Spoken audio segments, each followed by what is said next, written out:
อ้ทางเขาบ้านนั่น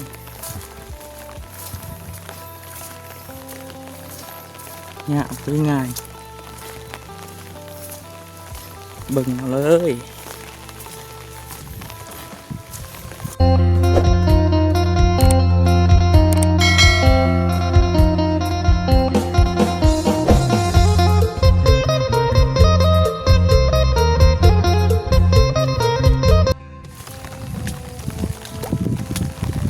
สบายดีพี่น้อง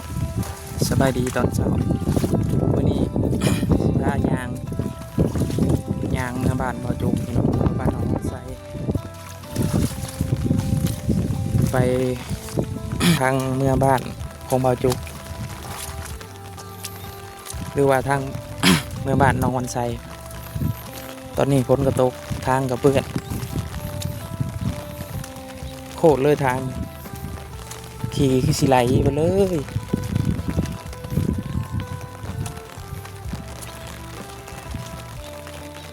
กล่องอยากสั่นมีไม้กันสั่น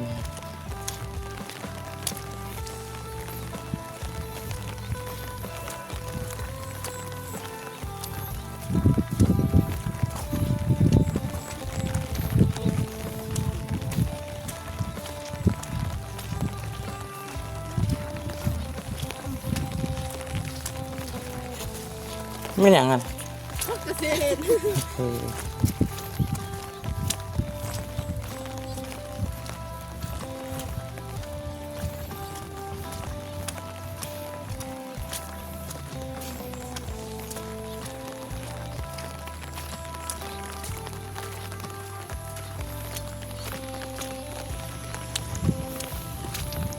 โคตรเลยพี่น้องโคตรยากเลยเนี่ย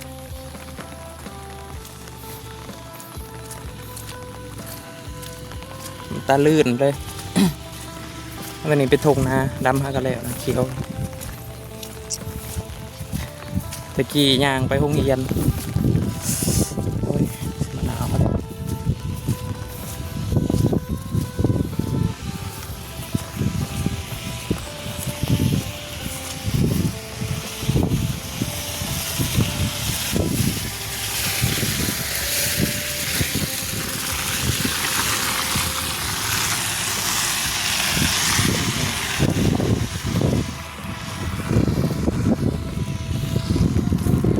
ภาคเกษตรเต็มหนอง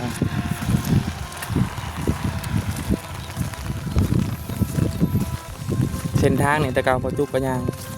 ย่างไปเฮียนไปตะเกา4-5 ปี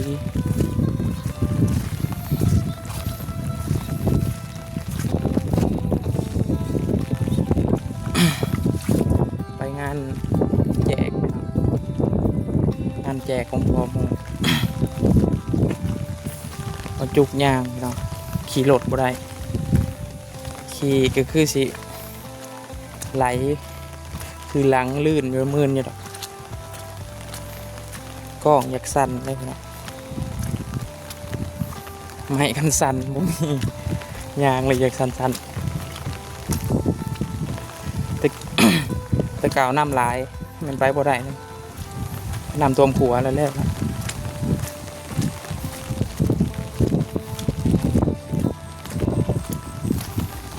ขัวก็ยังบ่แล้วเนาะเห็นได้เสาน่าจะปีนี้น่าจะแล้วขัวไม่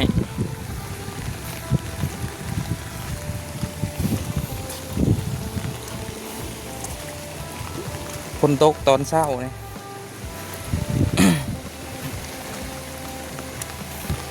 ยากแบบนี้ครูปีพี่น้องยาก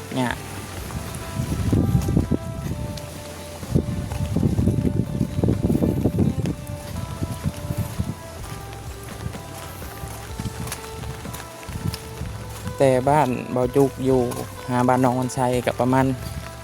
1 กิโลเมตรนะครับถ้าว่าบุมีปลาไม้แนมเห็นกันมีปลาขัน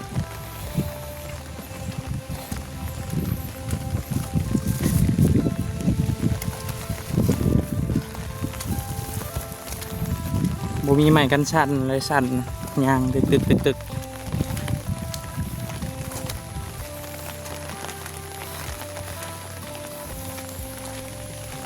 เบิ่งแล้วอย่าลืมกดไลค์กดแชร์เด้อพี่น้องเพื่อเป็นกำลังใจทำคลิปต่อไป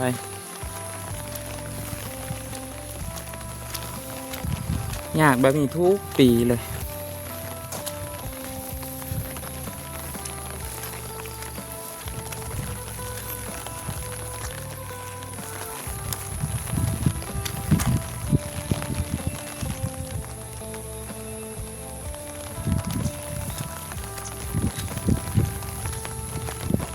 กลางคันโฮมพี่น้องพ้นพลอยอยู่เลย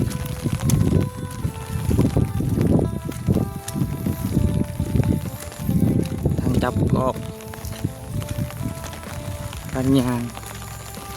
ลมตรงนี้บนหนึ่งสภาพได้ขึ้น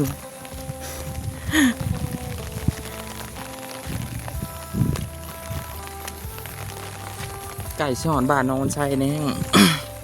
แห้งเปื่อนพี่น้องแต่บ้านบ่าวจุกมานะไข่ๆนึงนี่ก็สิฮอดโคตรเปื่อนเลยบดเส้นทางอยู่ในบ้านแห้งกระติกนะ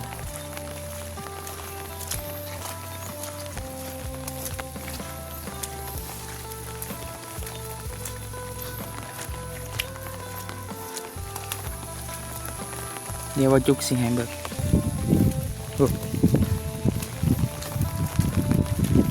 เบิกเงาพี่น้องเป็นแบบนี้ขาดเอาลงเฮือน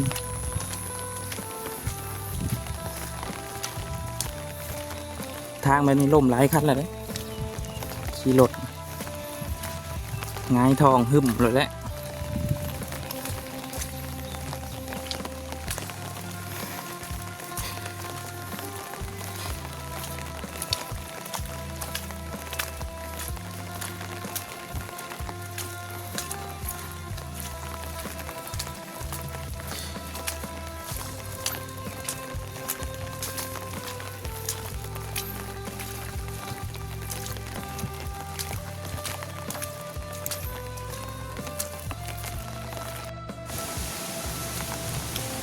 พี่น้อง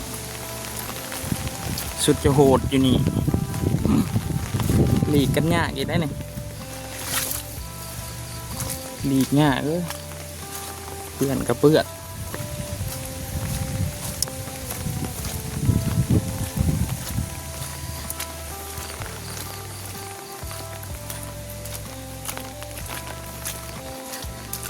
ไกลเติบเลยพี่น้อง1 กิโลเมตรกันย่างเมื่อยนึง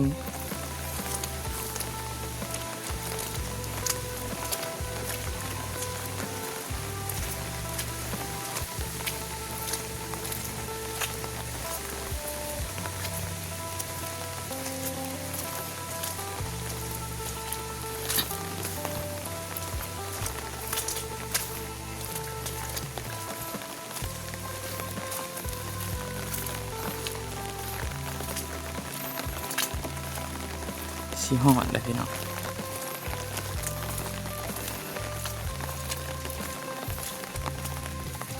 บ้านน้องหอย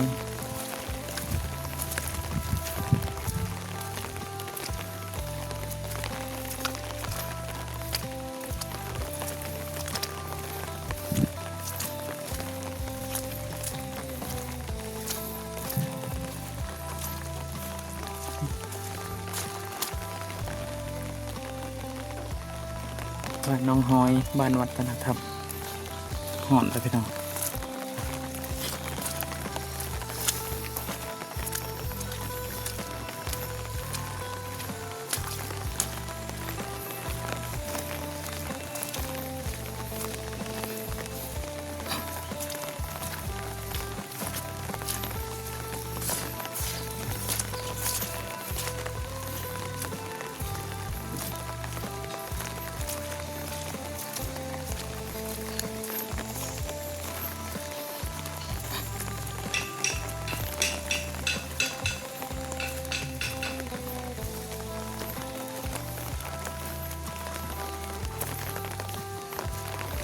คลิปนี้กับบุมินยังไลฟ์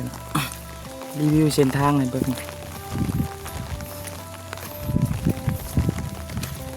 หอดเลยพี่น้องเพื่อนน้องวันไซนะ พากูขามน้อย ใกล้ๆกกพร้าว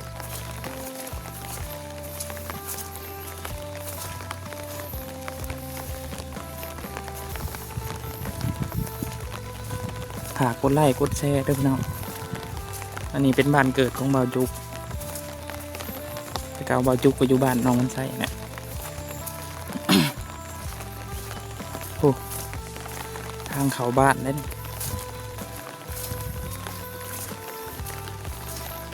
เนี่ยคือง่ายเบิ่งมาเลย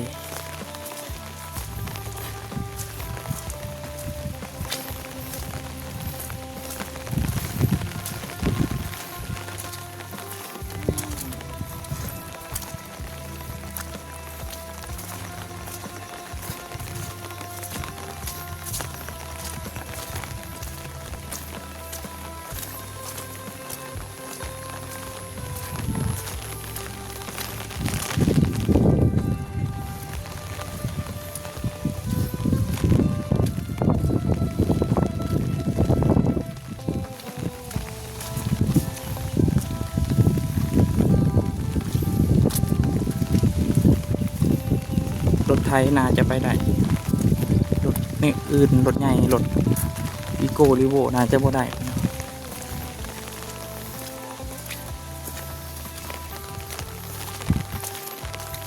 บ้านนี่ก็ประมาณ100 หลังคาเนาะบ้านน้องหอยบ่ใหญ่ปานใด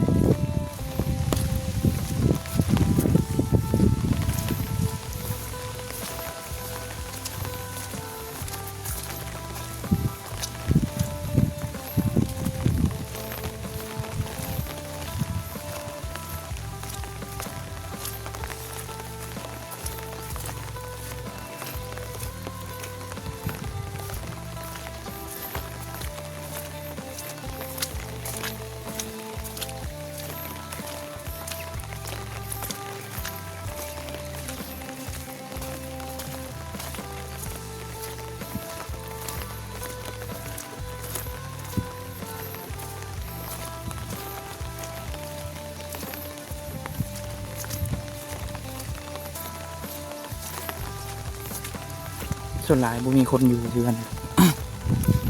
ดับน้ำบ่แล้ว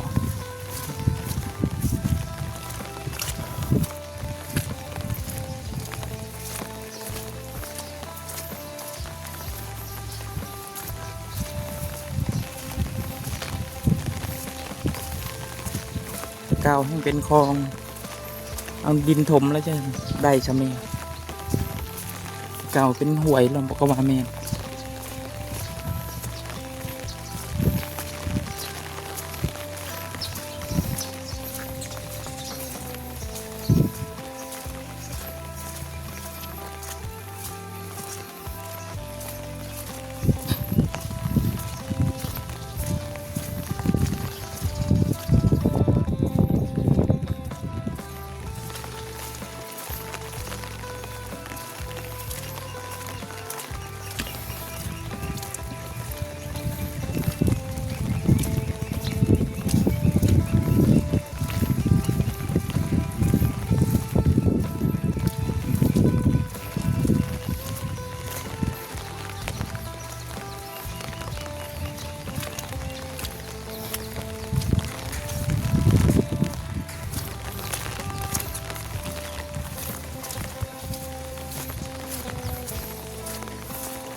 มาเฮานี่บ่จุกก็สิปิดคลิปเพียงเท่านี้พี่น้องเบิ่งแรกอย่าลืมกดไลค์กดแชร์ด้วยเพื่อเป็นกำลังใจทำคลิปต่อไปโอ้ยเมื่อยยาง ทั้งจับกล้องทั้งยางเลยสั่นเลย